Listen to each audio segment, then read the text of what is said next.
আমি আপনাদেরকে আসন্ন সেই বিপ্লবে ঝাঁপিয়ে পড়ার জন্য উদাত্ত আহ্বান জানাচ্ছি। দেয়ালে পিঠ ঠেকে গেলে যেভাবে রুখে দাঁড়ায় আক্রান্ত দুর্বল, বিধ্বস্ত জাহাজের যাত্রীরা যেভাবে আঁকড়ে ধরে ভাসমান পাটাতন, ঠিক তেমনি একাগ্রতা নিয়ে আমি আপনাদেরকে আসন্ন সেই বিপ্লবে ঝাঁপিয়ে পড়ার জন্য উদাত্ত আহ্বান জানাচ্ছি। আমি আপনাদেরকে আরেকটি অনিবার্য বিপ্লবের জন্য প্রস্তুতি নেওয়ার কথা বলছি, যে বিপ্লব সাধিত হলে দেশের প্রতিটি পুরুষ নারীর কোমল বাহুর পরিবর্তে স্বপ্ন দেখে একটি উত্তপ্ত মেশিন গানের, যে বিপ্লব সাধিত হলে নারীরা সুগন্ধি রুমালের পরিবর্তে পুরুষের হাতে তুলে দেয় বুলেট গ্রেনেড, যে বিপ্লব সাধিত হলে মানুষের মুখ থেকে খসে পড়ে শয়তানের লেবাস, খুনিদের অশান্ত চিত্তে জন্ম নেয় বস্ত্রায় গোলাপে, অর্ধ পৃথিবীর দুর্দান্ত শাসক ফুরাতের তীরে জেগে ওঠে কোন এক অনাহারী কুকুরের আহার্য চিন্তায়। আমি আপনাদেরকে আসন্ন সেই বিপ্লবে ঝাঁপিয়ে পড়ার জন্য উদাত্ত আহ্বান জানাচ্ছি। বিপ্লব মানে সংগ্রাম, সংঘাত। বিপ্লব মানে শিরায় শিরায় উদ্দাম ঝড়, ঝড় হাওয়া, টর্নেডো, সাইক্লোন। বিপ্লব মানে কল্লোলিত সমুদ্রের শো শো অশান্ত গর্জন। বিপ্লব মানে তিল তিল বাঁচতে শেখা। বিপ্লব মানে কোন এক ধূর্ত কাকের বিরুদ্ধে আমরণ লড়াই। বিপ্লব মানে আশা, সফলতা। বিপ্লব মানে বিজয়ের অমোঘ পুষ্পমাল্য। অন্ধকার যত ঘনীভূত হয় ততই উজ্জ্বল হয় বিপ্লবের সম্ভাবনা। একটি কৃষ্ণ অন্ধকার মানে সামনে অপেক্ষমান একটি প্রস্ফুটিত সূর্যোদয়। একটি আরক্ত সন্ধ্যা মানে বেগবান বুল্লাকে চেপে ধেয়ে আসছে কোন এক কুসুম সকাল। একটি কৃষ্ণ মধ্যরাত মানে তার উল্টো পিঠে বসে আছে মৌমাছি কুকুর। একটি আবদ্ধ সমাজ মানে সামনে মুখের প্লাবন, অনাগত ধ্বংস আর একটি নতুন সভ্যতার আমূল উদ্বোধন।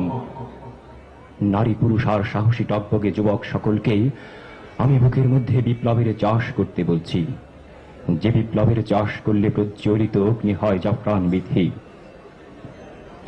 আমি আপনাদেরকে আরেকটি অনিবার্য বিপ্লবের জন্য প্রস্তুতি নেওয়ার কথা বলছি, যেখানে অন্ধকার সেখানেই বিপ্লব, যেখানে মিথ্যার অলিকি ফানুষ সেখানেই বিপ্লব, যেখানে ক্লেদাক্ত পাপ ও পঙ্কিলতার সাইলাব সেখানেই বিপ্লব, যেখানে নগ্নতা ও বেহায়াপনার যুগল উল্লাস সেখানেই বিপ্লব।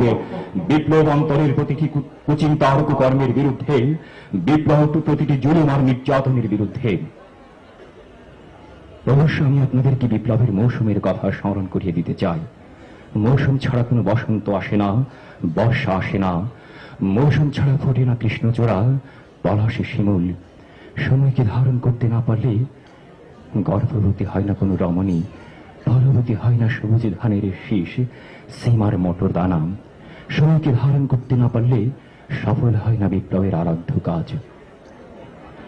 কৃষ্ণ মধ্য রাতে পেরিয়ে শতাব্দী আজ ছুটছে প্রত্যুষের দিকে, সাইবেরিয়ার বরফ খণ্ডে মুখ লুকুচ্ছে পাশবতন্ত্র। আদ সামুদ্র জাতির মতো টেক্সাসের ঘোড়াগুলোকে ঘিরে ফেলেছে আল্লাহর গজব। আলজেরিয়া, বসনিয়া, আফগানিস্তান, ফিলিস্তিন, কাশ্মীর থেকে শুরু করে পৃথিবীর প্রতিটি প্রান্তরে মাউথপিসের সামনে দাঁড়িয়ে গেছে যুগের মুয়াজ্জিন। আকাশ বাতাস প্রকম্পিত করে এখনই আজান হবে। সমাজের নিচে হারিয়ে যাবে কামানো অ্যাটমের ধ্বনি, গড়িয়ে যাওয়া উজুর পানিতে ভিজে আকুজ হয়ে পড়বে সব কটি দূর পাল্লার ক্ষেপণাস্ত্র। আবাবিল পাখির ঝাঁকে গিলে খাবে জীবন্ত টর্পেডো, সাদা কবুতরের পাখনায় আটকা পড়ে থেমে যাবে আণবিক ঝড়। আর আপনাদের বিজয় অভিনন্দন জানানোর জন্য বেহেশত থেকে সয়ে দেওয়া মার্চ পাস্ট করতে করতে এসে দাঁড়িয়ে যাবে রাস্তার দুপাশে। তাদের প্রত্যেকের হাতে থাকবে একটি করে রক্ত গোলাপ, অনন্ত সুবাস মাখা বেহেশতি তোহফা।